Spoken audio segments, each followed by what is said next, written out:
اور اب یہ ہو سکتا ہے کہ پنجاب پھر اتنی اجازت دے کہ خیبر پختونخوا میں وہ گندم جو بھیجنے کی اجازت دے دے، چونکہ آپ کہتے ہیں جی کہ 1 ایکڑ سے 12 من آپ خریدیں گے، تو اگر 1 ایکڑ میں 25 من ہوتے ہیں تو باقی وہ کدھر کریں گے؟ وہ سٹاکیوں کو دیں گے نا، وہ بلیک میل کریں گے۔ ایک تو بارشوں نے کسان کو اتنا پریشان کر دیا ہے کہ فصلیں بہت بڑی تعداد میں فصلیں تباہ ہو چکی ہیں، ژالہ باری ہے، بارشیں ہیں، ہوائیں ہیں، فصلیں لیٹ گئی ہیں، بہت نقصان ہوا ہے۔ ایک تو حکومت اس کا کوئی ان کو مداوع نہیں کر رہی، اور دوسری جانب ان کی گرفتاریاں ہو رہی ہیں، تیسری جانب جو گندم نکل رہی ہے وہ بھی نہیں لی جا رہی، یا کم ریٹ پہ، یا ان کو سٹاکی یا جو مصنوعی قلت پیدا کرنے والے ہیں ان کے رحم و کرم پہ چھوڑا جا رہا ہے۔ اب گندم درآمد کے حوالے سے جو سکینڈل سامنے آیا ہے کہ گندم درآمد کر کے پرائیویٹ سیکٹر کو نوازا گیا، بیوروکریسی کے غلط فیصلوں سے قومی خزانے کو 1 سے 1.5 ارب ڈالر کا نقصان ہوا۔ اب یہ جو ہمیں قسط 1-2 دن میں ملنے والی ہے IMF کی، جو آخری قسط ہماری رہتی تھی جو ہم نے لینی تھی، وہ 1 ارب ڈالر کی ہے۔ صرف گندم کی درآمد میں 1.5 ارب روپے کا یہ جو نوکرشاہی ہے، بیوروکریسی، وہ ٹیکہ لگا چکی ہے ریاست پاکستان کو۔ اگر ہم انہی چیزوں کو بچا لیں تو ہم کیوں ناک رگڑیں IMF کے سامنے، لیکن کوئی پوچھنے والا نہیں ہے۔ اچھا، اب نیشنل فوڈ سیکیورٹی نے وافر گندم ہونے کے باوجود 35 لاکھ ٹن گندم درآمد کی اجازت مانگی۔ ECC نے گندم درآمد کی اجازت منظوری دے دی۔ نیشنل فوڈ سیکیورٹی کے مطابق پرائیویٹ شعبے کو گندم درآمد کرنے کی اجازت دی گئی۔ نیشنل فوڈ سیکیورٹی نے پہلے 10 لاکھ ٹن گندم درآمد کرنے کی سمری تیار کی، اور وفاقی سیکرٹری نیشنل فوڈ سیکیورٹی نے ہر کسی کو گندم منگوانے کی اجازت دی۔ 1 اپریل 2024 تک 43 لاکھ ٹن گندم حکومت کے پاس موجود تھی۔ ذرائع کا کہنا ہے کہ مارچ میں سندھ میں گندم کے نئی فصل آنے سے گندم درآمد کرنے کی ضرورت نہیں رہی تھی۔ بیوروکریسی کے غلط فیصلے سے 1 سے 1.5 ارب ڈالر کا نقصان ہوا، زرعی مبادلہ ضائع ہوا، اور نیشنل فوڈ سیکیورٹی کے مطابق نگران حکومت کی غلط حکمت عملی سے آج گندم کے کاشتکار رل گئے ہیں۔ اور جو موجودہ حکومت ہے، چونکہ ان کو پتہ ہے کہ وہ فارم 47 سے آئے ہیں، تو ان کو پتہ ہے انہوں نے ووٹ نہیں دیا، اور وہ ساری کی ساری جتنی بھی پالیسیز ہیں اسی مطابق بنائی جا رہی ہیں۔ دوسری جانب اسحاق ڈار کو نائب وزیر اعظم مقرر کر دیا گیا ہے۔ نائب وزیر اعظم کی پوسٹ نہ آئین میں ہے، نہ کوئی رولز آف دی بزنس میں کہیں بھی نہیں ہے، لیکن ان کو جو نائب وزیر اعظم مقرر کیا گیا ہے، ڈپٹی پرائم منسٹر مقرر کیا گیا ہے۔ اور کسی صحافی نے تو طنزاً یا مزاحاً کہا کہ چونکہ وہ سعودی عرب کے دورے پہ گئے ہوئے ہیں، تو جی سعودی عرب کے دورے پہ چونکہ گئے ہیں تو اس وجہ سے ان کو خطرہ ہے کہ کہیں محسن نقوی نہ قبضہ کر لے پوری حکومت پہ، تو اس وجہ سے ایسا کچھ کہتے ہیں جی کہ انقلابی اب جو سیاست شروع کرنے کے لیے یہ سارا کچھ کیا جا رہا ہے، اور اس وجہ سے یہ کوئی انقلاب آ رہا ہے، اس طرح کی باتیں بھی کی جا رہی ہیں۔ اور مجھے یہ لگتا ہے کہ پاکستان تحریک انصاف صرف اپنا جو مینڈیٹ چوری کی واپسی کا بیانیہ ہے، صرف اس عرصے پہ کچھ اسی نقطے پہ اور بیانیے پہ کچھ عرصہ مزید ڈٹ گئی نا، تو صرف 1-2 ماہ رہ گئے ہیں، مشکل وقت گزر چکا ہے۔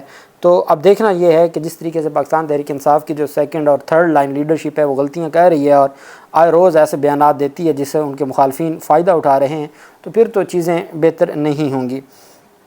پاکستان تحریک انصاف کا ریلیز عمران خان ٹرین مارچ کراچی سے سکھر روانہ ہو چکا ہے، اور حلیم عادل شیخ کی قیادت میں ٹرین مارچ کوٹری سے حیدرآباد کے لیے روانہ ہو گیا ہے، اور ٹرین مارچ سندھ کے مختلف شہروں سے ہوتا ہوا سکھر پہنچ کے اختتام پذیر ہوا۔ PTI ٹرین مارچ عمران خان کی رہائی کے لیے نکالا گیا ہے، اور شعیب شاہین نے مارچ شروع ہونے سے قبل شعیب شاہین نے گفتگو کی۔ شعیب شاہین بھی لیڈ کر رہے ہیں، اور ساتھ پاکستان تحریک انصاف کی جو مقامی قیادت ہے وہ بھی اس کو دیکھ رہی ہے، جو حلیم عادل شیخ اور کراچی کی جو مقامی قیادت ہے۔ اب ہم آ جاتے ہیں بغیر کسی وقفے کے، اب ہم آ جاتے ہیں 6 بلدیاتی ضمنی انتخابات تھے 6 تحصیلوں میں، اور یہ چیئرمین لیول کے انتخابات تھے تحصیل لیول کے۔ اس میں پاکستان تحریک انصاف کو جو بڑی کامیابی ملی ہے، اب یہ جو 6 تحصیلیں ہیں، پاکستان تحریک انصاف لاسٹ ٹائم جب 2021 میں بلدیاتی انتخابات ہوئے تھے، جب وفاق میں بھی PTI کی حکومت تھی اور پاکستان تحریک انصاف ہی کی حکومت تھی، خیبر پختونخوا میں بھی، تو 6 میں سے 2 سیٹیں جیتی تھی، 4 ہار گئی تھی پاکستان تحریک انصاف۔ جن 6 پر اب ضمنی انتخاب ہوئے اس میں سے 4 پاکستان تحریک انصاف ہاری ہوئی تھی اور صرف 2 جیتی ہوئی تھی۔ اب جو تفصیل سامنے آئی ہے، یہ PTI کی جو ویب سائٹ ہے اس کے اوپر یہ جاری کیا جا رہا ہے۔ پاکستان تحریک انصاف جو کمپلیٹ رزلٹ آ چکا ہے، پی ٹی آئی ون کر چکی ہے تحصیل دروش چترال سے، اور یہ چیئرمین شپ ہے against P D M alliance candidate.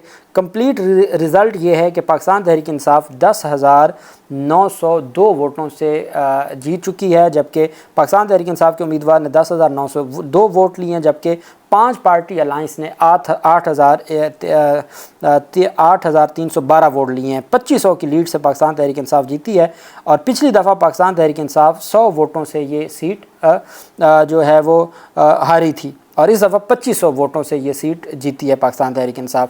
اور کتلانگ مردان سے پاکستان تحریک انصاف ون کر گئی ہے، کمپلیٹ رزلٹ آ گیا ہے۔ پاکستان تحریک انصاف جو P T I once tehsil chairmanship Katlang Mardan against P P led P D M alliance candidate, جو پی پی ہیڈ کر رہے تھے اور پی ڈی ایم کا الائنس کا جو کینڈیڈیٹ تھے، پی ٹی آئی نے 23,573 ووٹ لیے ہیں، جبکہ جو 20,535 ووٹ لیے ہیں پی پی 5 پارٹی الائنس نے، اور پاکستان تحریک انصاف 3,000 ووٹ لیے ہے۔ پچھلی دفعہ پاکستان تحریک انصاف جب بلدیاتی انتخابات ہوئے تھے تو تیسرے نمبر پر تھی، اور اب پاکستان تحریک انصاف جیت چکی ہے۔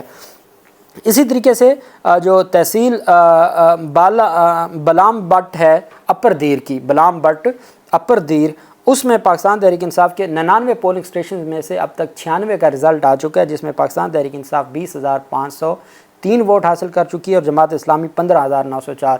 تو پاکستان تحریک انصاف اس میں بھی تقریباً 5,000 ووٹوں کی لیڈ سے جیت چکی ہے، اور اس میں بھی جو جے آئی کا کینڈیڈیٹ تھا وہ تمام اپوزیشن اس کے ساتھ تھی۔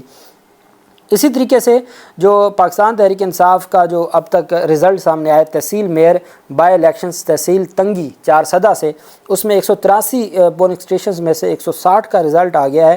اس میں پاکستان تحریک انصاف 12,360 ووٹ، جبکہ جو 10,711 ووٹ ہیں باقی جو انڈیپینڈنٹ کینڈیڈیٹس ہیں اور جو مختلف جماعتیں ہیں ان کا، تو پاکستان تحریک انصاف یہاں بھی جیت رہی ہے۔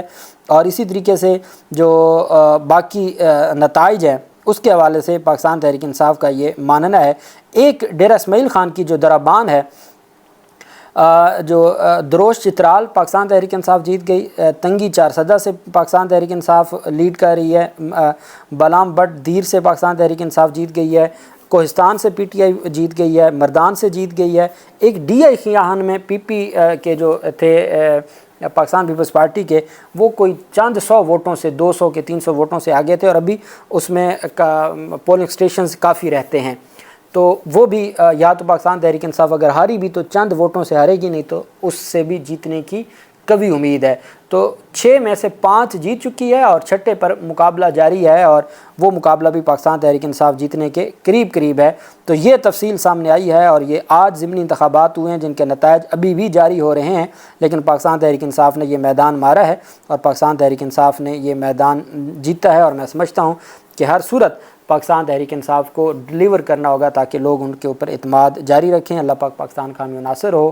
بہت شکریہ۔ اللہ حافظ۔ پاکستان زندہ باد۔